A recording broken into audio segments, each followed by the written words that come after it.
গ্রামের মতো শান্তি আর মনে হয় কোথাও নেই। গ্রামে এসে দেখি পুরো ধান কাটা শেষ হয়ে গেছে। আমাদের এলাকায় আগুনের ধান বলে থাকে, সেই ধানটা কাটা প্রায় সেম মানে সবার প্রায় হয়ে গেছে। প্রায় অনেকদিন পর গ্রামে আসলাম। গ্রামে আসলে একটু আলাদা একটা শান্তি লাগে, সেটা সবারই কম বেশি। শহরে যারা আমরা বসবাস করি তাদের কিন্তু একটু হলেও মন চায় যে একটু গ্রামে যায়।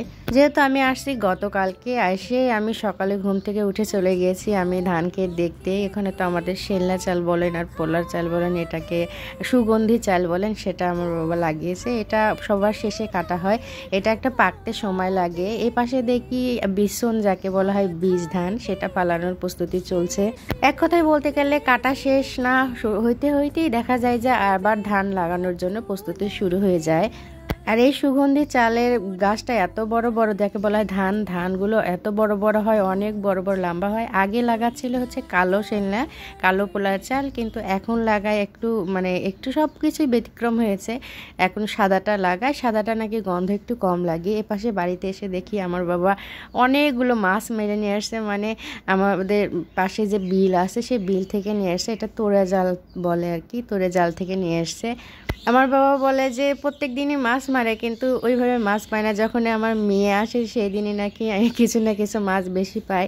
অনেকগুলো মাছ পাইছে। এগুলো মাছ কিন্তু কেনা মাছের চাইতে একটু স্বাদ আলাদা হয়, কারণ এগুলো বিলে হয়। বিলে কোনো চাষের মাছ হয় না, এগুলো কোনো এক্সট্রা খাবার দিতে হয় না, এমনিতেই এরা বড় হয়।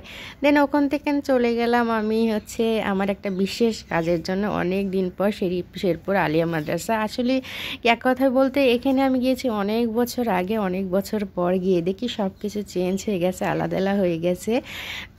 এখানে একটা সবচাইতে বিশেষত্ব আছে, তা হচ্ছে এখানে আমরা ছোটবেলা থেকে শুনে আছি যে এই কলেজে নাকি দুইটা পাথর আছে, রাত্রেবেলা হাটে হেঁটে বেড়ায়। তো আমি খুঁজতেছিলাম যে সেই দুটো পাথর পাওয়া যায় কিনা, কিন্তু সেই দুইটা পাথর নাকি নাই, এটা এখন মহাস্থান নিয়ে যাওয়া হয়েছে।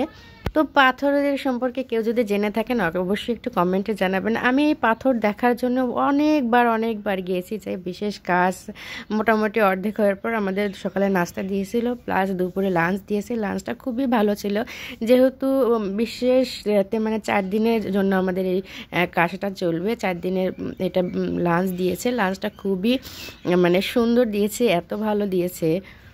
ডাল, সবজি, ভর্তা, আর দিয়েছে আমাদের খাসির গোশত। খুব মোটামুটি খুব ডেকোরেশনটা খুব সুন্দর করেছে। ভাতও দিয়েছে আমাদের চিকন চাইলে, মোটামুটি খুবই ভালো ছিল। খুবই মোটামুটি আমরা খাওয়া দাওয়া শেষ করে আমার যেটা কাজ ছিল কাজটা কমপ্লিট করে দেন আমি বাড়িতে চলে আসি।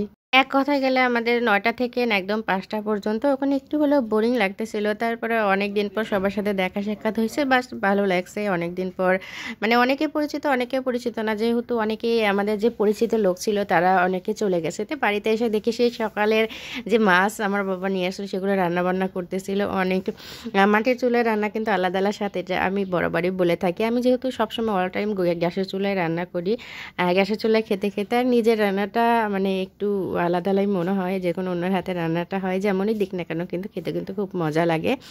মাটির চুলায় রান্না কার কেমন লাগে অবশ্যই একটু কমেন্ট করে জানাবেন। আবারও আপনাদের সাথে দেখা হবে হাফসান মমের পক্ষে থেকে অন্য কোনো ভিডিওতে। সবাই সুস্থ থাকবেন, ভালো থাকবেন। আল্লাহ হাফেজ, টাটা, বাই বাই।